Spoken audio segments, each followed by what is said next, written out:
하나님께서 계시도다.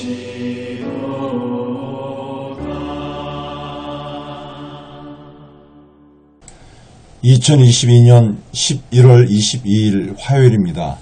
매일 성경 오늘 말씀은 다니엘서 10장 10절에서 21절까지입니다. 다니엘의 환상, 말씀을 받는 겸비함이라는 제목으로 말씀을 드리겠습니다. 다니엘은 하나님의 환상을 본 후 큰 충격에 빠져 기운을 잃고 말았습니다. 하나님은 다니엘이 하나님의 말씀을 받을 수 있도록 천사를 보내셔서 다니엘을 일으켜 세워 주셨습니다. 그가 겸비하여 말씀을 받을 준비가 되었을 때 손을 내밀어 입을 열어주시고 말씀을 들을 수 있게 힘을 북돋아 주셨습니다. 오늘 말씀을 통해 충격을 받은 다니엘이 말씀을 받는 과정이 무엇인지를 살펴보겠습니다. 먼저는 겸비함입니다. 다니엘은 스스로 마음을 낮추고 겸비하여 하나님께 기도했습니다.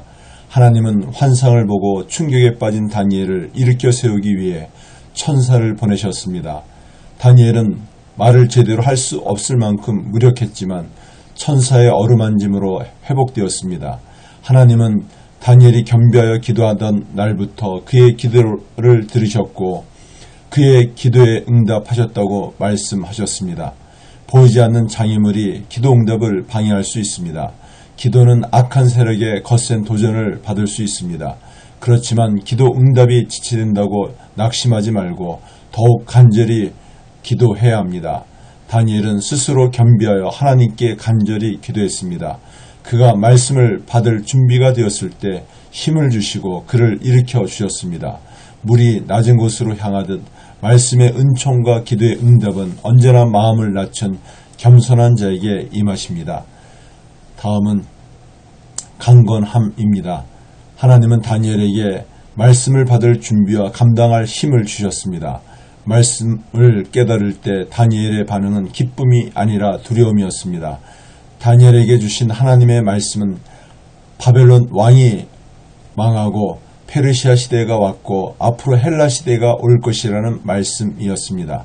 하나님은 다니엘에게 과거와 현재와 미래 이 모든 일을 주관하시는 분이심을 깨닫게 하셨습니다.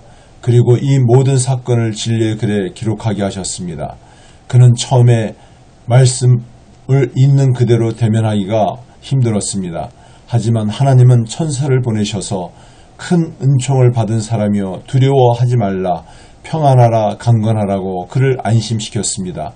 우리는 다니엘처럼 도저히 내 능력과 지혜로 감당할 수 없는 말씀을 주실 때가 있습니다. 하지만 하나님은 우리를 위로하시고 강건하게 하십니다. 말씀을 들을 준비만이 아니라 말씀을 감당할 힘까지 주시는 분이십니다. 말씀을 맺습니다. 하나님 나라의 역사에 참여하는 일은 여간 힘든 일이 아닙니다. 보이지 않는 영적 전쟁입니다. 수많은 저항뿐 아니라 내외적인 거센 반대에 부딪힐 때가 많습니다. 하지만 실망하거나 낙심하지 말아야 합니다. 스스로 마음을 낮추고 겸비한 마음을 가지고 간절히 기도해야 합니다. 하나님의 뜻과 말씀을 붙잡아야 합니다. 그리하면 하나님은 감당할 힘을 주실 것입니다. 그 기도의 자리에서 하나님의 임재를 경험하게 될 것입니다. 기도드리겠습니다. 하나님, 겸비함을 잃지 않고 하나님의 뜻을 붙잡고 믿음으로 기도할 수 있게 하여 주시옵소서. 예수님의 이름으로 기도드리옵나이다. 아멘.